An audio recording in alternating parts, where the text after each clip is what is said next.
Assalamualaikum warahmatullahi wabarakatuh. Perkenalkan, nama saya Dea Aulia. Saya dari Prodi PGSD semester 5B. Nah, di video kali ini saya ingin menjawab soal atau pertanyaan dari dosen saya, yaitu Bapak Ardi Cahya Direja. Sebelumnya, saya ingin mengucapkan terima kasih kepada Pak Ardi yang telah memberikan pertanyaan ini. Baik, saya akan menjawab pertanyaannya. Sebelum menjawab pertanyaannya, saya akan sedikit menjelaskan mengenai perubahan kurikulum. Perubahan kurikulum merupakan suatu siklus alami yang pastinya terjadi di dalam dunia pendidikan. Karena pada dasarnya kurikulum ini dibuat oleh pemerintah untuk mengembangkan kurikulum pendidikan sebelumnya.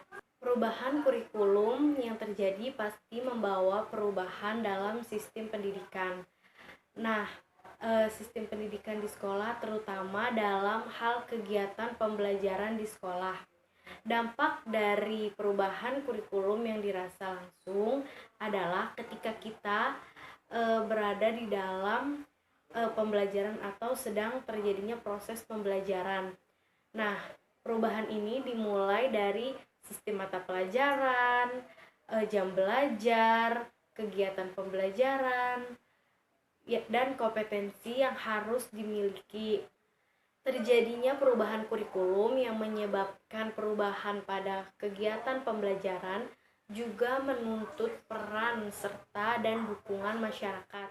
Bukan hanya sekedar guru saja yang harus mendapatkan sosialisasi terhadap perubahan kurikulum, tetapi siswa, masyarakat sekolah, maupun masyarakat umum juga perlu mendapatkan sosialisasi tersebut.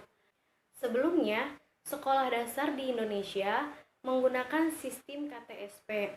Lalu pada tahun 2018 sampai 2020 pertengahan, sekolah dasar secara serempak seluruh Indonesia menggunakan kurikulum K13.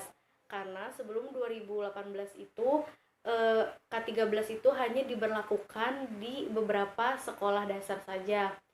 Nah, sampai saat ini pun kurikulum 2013 masih dalam proses adaptasi. Dan ketika pandemi COVID-19 ini, maka sistem pendidikannya pun dirubah menjadi kurikulum darurat.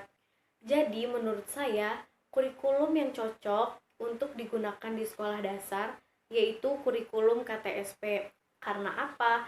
Karena di jenjang sekolah dasar itu mereka masih berpikir secara konkret, dan juga kalau misalnya kita lihat dari sumbernya, di sekolah dasar di Indonesia itu belum merata fasilitas-fasilitas yang memadai, walaupun memang pemerintah sudah memberikan dana kepada pihak-pihak terkait.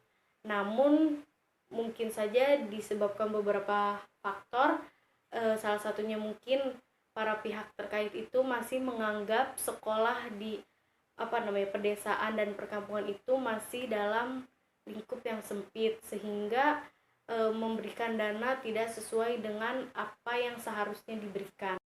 Dan KTSP ini juga memberikan kebebasan kepada setiap sekolah untuk menyelenggarakan program pendidikan sesuai dengan kondisi lingkungan sekolah, kemampuan peserta didik, sumber daya yang tersedia, dan kekhasan dari daerah tersebut. Dan juga guru lebih kreatif dalam membuat media pembelajaran dengan menggunakan bahan-bahan yang tersedia di lingkungan sekitarnya. Lalu di dalam sistem penilaiannya pun KTSP menerapkan sistem berbasis sekolah. Nah, atau disingkat dengan PBK. PBK ini memiliki pengertian penilaian sebagai asesmen, yaitu kegiatan yang dilakukan untuk memperoleh dan mengefektifkan informasi tentang hasil belajar siswa pada tingkat kelas selama dan setelah kegiatan belajar mengajar.